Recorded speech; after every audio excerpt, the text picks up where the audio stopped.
The night was cold, and the city streets were almost empty. A homeless man named Marcus sat under a broken streetlight, his blanket old and his hands shaking from the chill. He had been sitting in that same corner for weeks, watching people come and go. Most of them never looked at him. They just walked past, pretending he didn't exist. But Marcus didn't mind anymore. He had learned to stay quiet, to stay unseen. That night, though, something felt different. The air was heavy, like it was warning him about something bad that was about to happen. From where he sat, Marcus could see the small police station down the street. The glowing sign flickered in the darkness. A police car stopped at the corner, and a young female officer stepped out. Her name tag read, Officer Rachel Carter. She looked tired but alert, her eyes scanning the street as if she felt that same strange tension Marcus did. She was new to the neighborhood. Everyone could tell by the way she still tried to smile at. Strangers. Marcus pulled his blanket tighter and kept watching her. She walked toward a narrow alley, shining her flashlight along the walls. It was the same alley where strange people came at night, the ones Marcus always avoided. Then Marcus saw it. A dark shadow moved behind a dumpster. Someone was hiding there, watching the officer. He couldn't see the man's face, but he could feel danger crawling up his spine. The way the figure stood, too still, too patient, told him everything he needed to know. Marcus's heart started racing. Should he warn her? Would she even listen to a homeless man? People usually told him to stay quiet or move away. But something inside him screamed that he couldn't just sit there. He stood up, wrapping his blanket around his shoulders, and started walking toward the alley. His steps were slow and careful, his eyes never leaving the shadow. Officer Rachel turned, her flashlight catching Marcus in its beam. "Hey, you can't be here," she said firmly, hand resting on her holstered gun. Marcus froze. He raised his hand slightly. "Don't talk," he whispered. His voice was rough, but his eyes were filled with urgency. Rachel frowned. "Excuse me?" Marcus took one shaky step closer. "Don't talk," he repeated, louder this time. He pointed toward the dark corner behind her. Rachel turned, confused, and that's when the shadow moved again. A metallic glint flashed in the dark, a knife. Marcus didn't think. He dropped his blanket and ran forward, shouting, "Behind you!" The attacker lunged from the shadows, but Marcus reached first. He slammed into the man, both of them falling hard onto the ground. The knife scraped across the pavement. Rachel reacted quickly, grabbing her gun and shouting, "Freeze!" The attacker tried to get up, but Marcus held onto him with all his strength. His hands were bleeding, but he didn't let go until Rachel kicked the knife away and pulled the man's arms behind his back. As she cuffed the suspect, her hands trembled. She turned to Marcus, breathing hard, eyes wide, and said softly, "You just saved my life." Marcus sat up, shaking, his face pale. "I saw him waiting," he said quietly. "He was going to hurt you. I couldn't let that happen." Rachel's flashlight flickered on the wall, revealing graffiti that looked fresh, strange symbols drawn in red.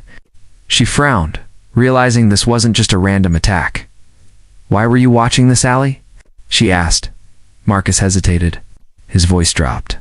"Because I've seen him before," he whispered, "and I know what he does."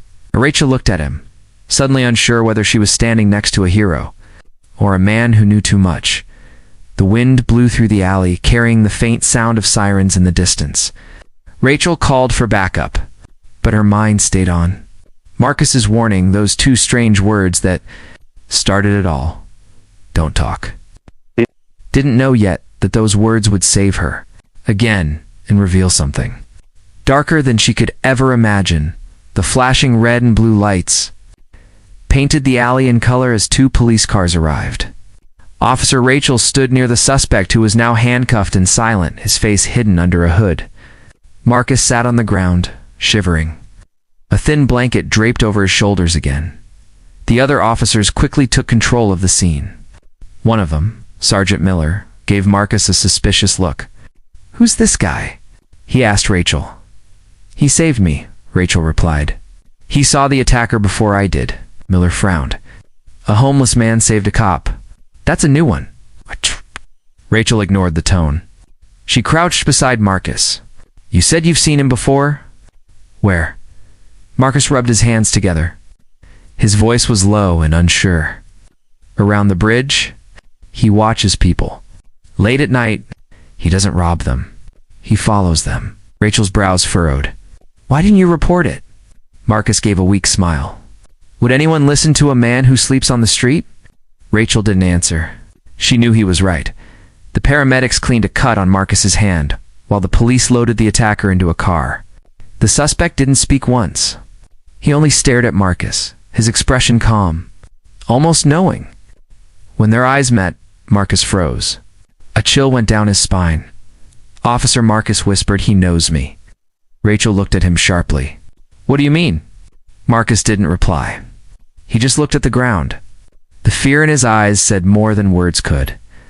Later at the station, Rachel sat in the small interrogation room, watching the suspect through the glass. He refused to talk, refused even to give his name. His fingerprints didn't match any record. He was like a ghost. Sergeant Miller entered. The guy's clean. No ID, no data, nothing. Rachel frowned. That's impossible. Everyone has something. Not this one, Miller said. We'll keep him overnight and see if he cracks. Rachel left the room and found Marcus sitting in the waiting area, holding a cup of coffee. His clothes were torn, his hair messy, but his eyes were alert. I should go, he muttered when she approached. No, Rachel said quickly. You should stay. You might be in danger. Marcus gave her a strange look. I've been in danger for a long time. What do you mean? He leaned closer and whispered. I used to be a cop. Rachel blinked. You? A police officer? Marcus nodded slowly. Long time ago, different city. I lost everything when I spoke up about something I shouldn't have. Ouch. Rachel's heart pounded. What did you see? He looked around nervously before answering. A group. Inside the force? Not all of them, but enough. They moved people, covered crimes, erased names. When I tried to report it, they said I was crazy. Then my house burned down. My family left. I disappeared. Rachel's throat went dry. You think tonight's attacker was connected? Marcus nodded. He's one of them. I recognized his eyes. They used to call him Whisper. He never talks. Never fails. Rachel tried to stay calm, but her hands trembled. You're saying this is part of something bigger? Marcus's voice dropped lower. You have no idea how big. And if he came for you, it means you're already in their way. Before Rachel could reply, an officer burst in. Sergeant. The suspect's gone. Everyone rushed to the holding area. The cell door was open. The lock wasn't broken. It had been unlocked with a key. Marcus's face went pale. They're here, he said quietly. They never work alone. Rachel looked around, fear crawling up her neck. Who's they? Marcus didn't answer. He stared at the empty cell, whispering to himself like a man remembering an old nightmare. Finally, he turned to her and said, If you want to live, Officer Carter, don't trust anyone, and whatever happens next. He looked her straight in the eyes. Don't talk. The same warning again, but this time, it carried a weight she could feel deep in her bones. Outside, thunder rolled across the city. Somewhere in the dark, another shadow moved. Someone was watching them both, and for the first time. Rachel realized this wasn't just about a random attack. It was the beginning of something much darker.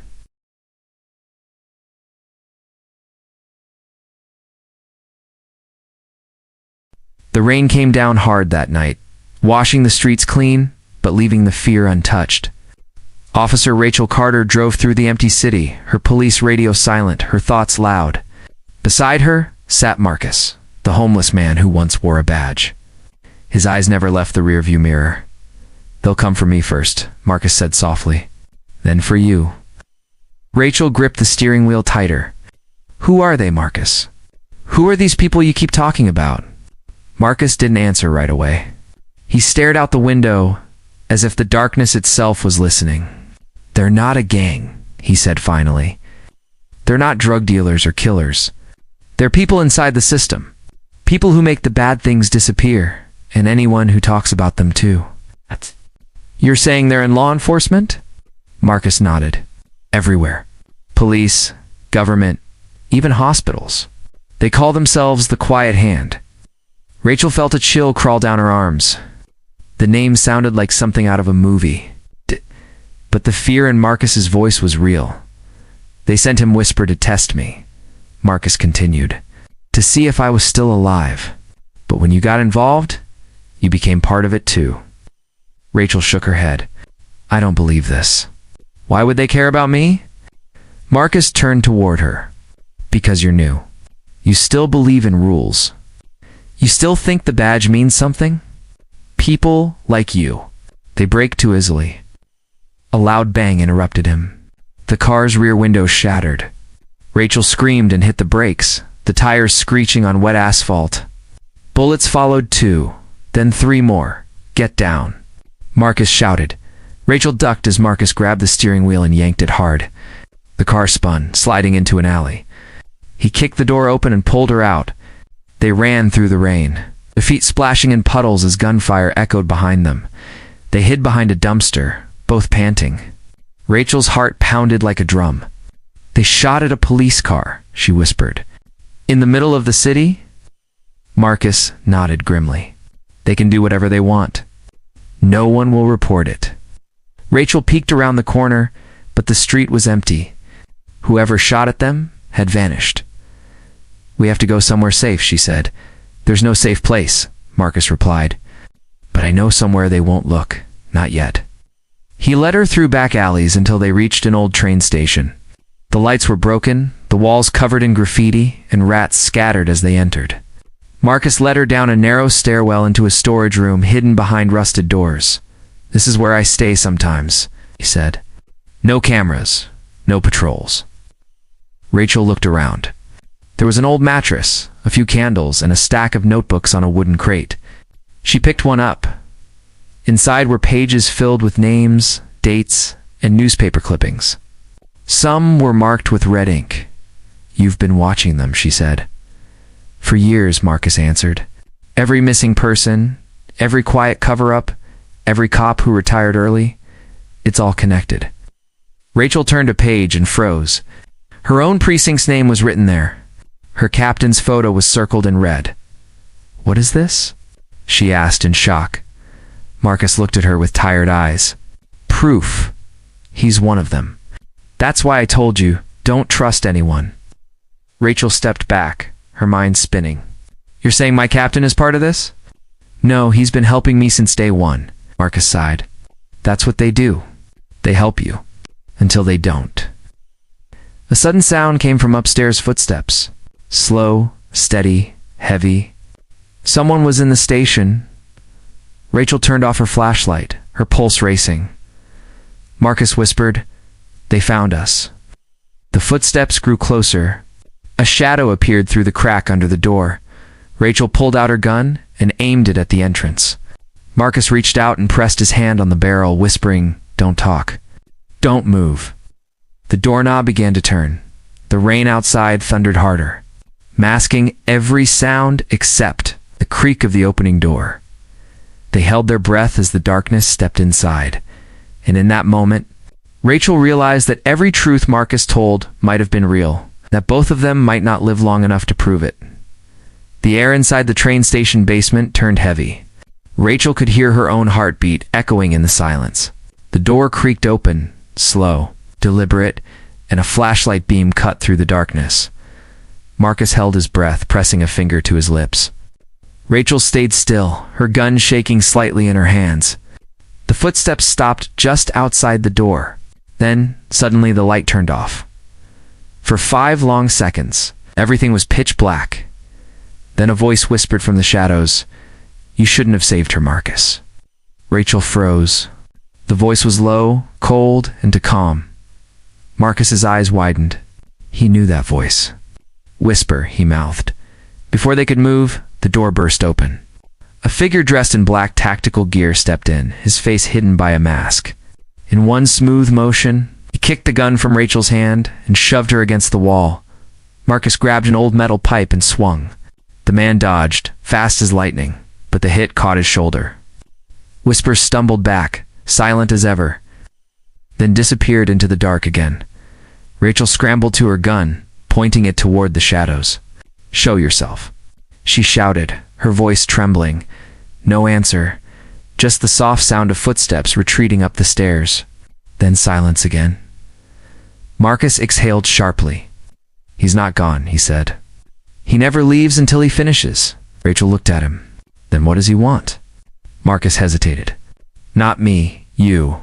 They packed what little they could and slipped out through the back tunnels beneath the station.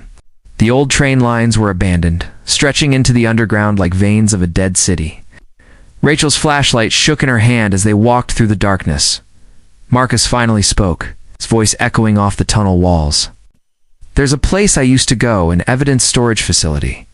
Off the records. If the quiet hand still operates, there'll be something there." Rachel nodded, too tired to question. After an hour of walking, they reached a locked steel door hidden behind a rusted train car. Marcus knelt down, pulling a bent nail from his pocket. Within seconds, the old lock clicked open. Inside was a small room filled with dusty shelves, old police boxes, and broken computers.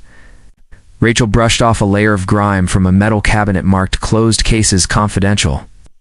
Marcus opened it. Inside were folders stamped with red ink, "Closed without investigation."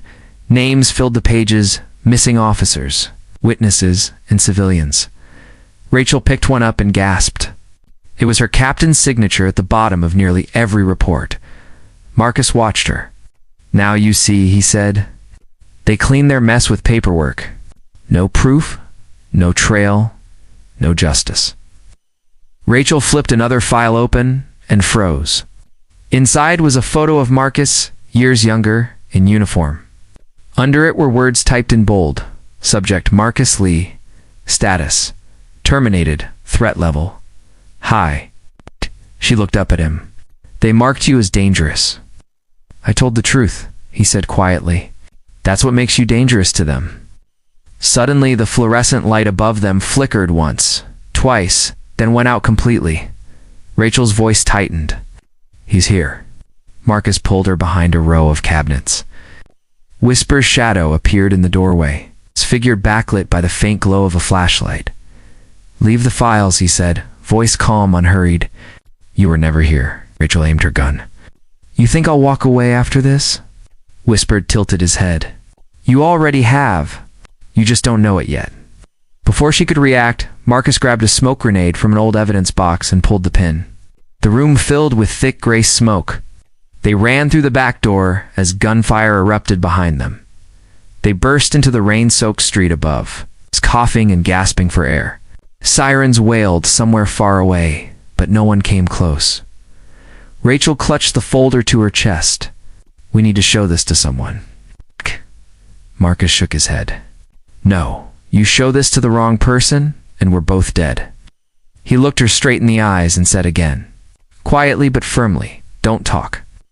The words carried more than warning now. They carried history, pain, and the weight of every truth the city tried to bury.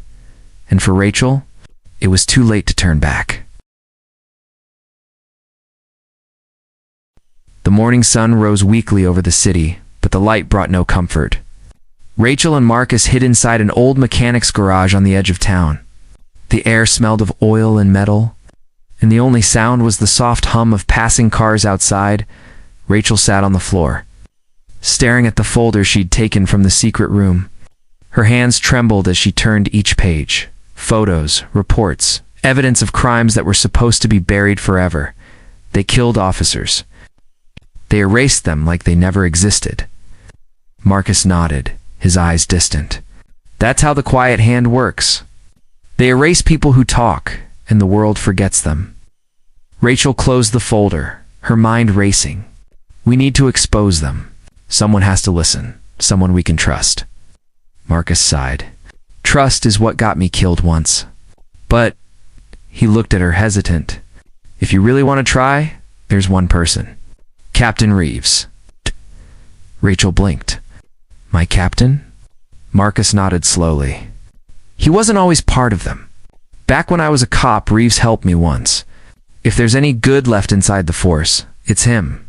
Rachel's chest tightened. She wanted to believe that. She needed to believe that. She grabbed her phone but froze. What if they're tracking me? Marcus handed her an old payphone card. We do this the old way. They walked through the back streets until they found a payphone near a diner. Rachel dialed her captain's private line, her hands shaking. Captain Reeves? Came his calm, familiar voice. Sir, it's Rachel, she said quickly. I found something huge. It's about the attacks, the files. Where are you? Reeves interrupted, his tone suddenly sharp. Rachel hesitated. Somewhere safe. Please, I need to show you. Stay where you are, Reeves said. I'll send a car. Don't talk to anyone else. Then the line went dead. Rachel exhaled shakily. He's coming. Marcus frowned. That was too fast. Maybe he just wants to help, Rachel said, trying to sound hopeful. Marcus didn't answer. His instincts screamed danger. 30 minutes later, 2 black SUVs stopped near the diner. Reeves stepped out, wearing his uniform, his face calm as always. Rachel, he called. Are you all right? Rachel smiled in relief and ran toward him. Sir, I have proof. Look. She held out the folder, but Reeves didn't take it. He simply looked at her with tired eyes and said softly, You shouldn't have come back. Before Rachel could react, 2 armed men stepped out of the SUVs, guns raised. Marcus grabbed her and pulled her behind a car as bullets shattered glass. They found us, Rachel shouted. Marcus fired back with a small pistol he'd taken from the evidence box earlier. I told you, he yelled. Never trust anyone in uniform. Reeves ducked behind his car, shouting to his men, Bring them in alive! The gunfire stopped suddenly. Rachel and Marcus crouched low, breathing hard. The silence was louder than the bullets. Rachel whispered, He lied to me. He's one of them. Marcus nodded grimly. And now he knows we have proof. They crawled through the back of the alley, escaping through a chain-link fence. Reeves shouted orders behind them, but they disappeared into the maze of back streets by the time they stopped. Both were soaked with sweat and rain. Rachel collapsed onto the sidewalk, gasping. He looked at me like I was the enemy. Marcus knelt beside her. That's because you are to them. You saw what they do. You have the truth. Rachel looked at the folder still clutched in her hands. So what now? We can't run forever. Marcus glanced toward the distant skyline. There's one last place. An old journalist I knew. She used to write about corruption until they shut her down. If anyone can make the world listen, it's her. Rachel stood slowly. Then we find her. As they walked away, a black drone hovered high above them, its red light blinking, unseen, followed their every step. Marcus stopped suddenly, sensing it. He looked up into the sky, whispering they're already watching. Rachel gripped his arm. Then let them watch, she said firmly. Because this time, we're not the ones who'll stay silent. Marcus gave a faint, proud smile. Maybe not. But deep down, he feared what would come next, because the quiet hand never lost a trail. And somewhere behind them, Captain Reeves gave a quiet order into his radio.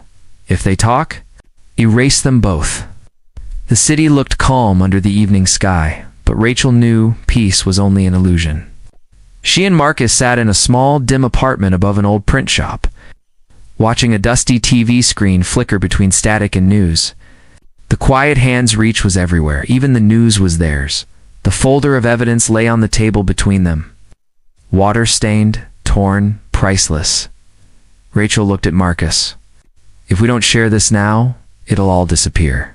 They'll bury every name, every truth. Ouch. Then we do it tonight. Before they find us. Pulled out an old laptop with cracked keys. I saved a few contacts, journalists who used to fight the system. Most of them disappeared, but one might still be out there. Rachel leaned closer. Who? Lydia Moore, he said. She worked with me once. She was fearless. Until they destroyed her career. They sent her an encrypted message. The reply came minutes later. Meet me, midnight.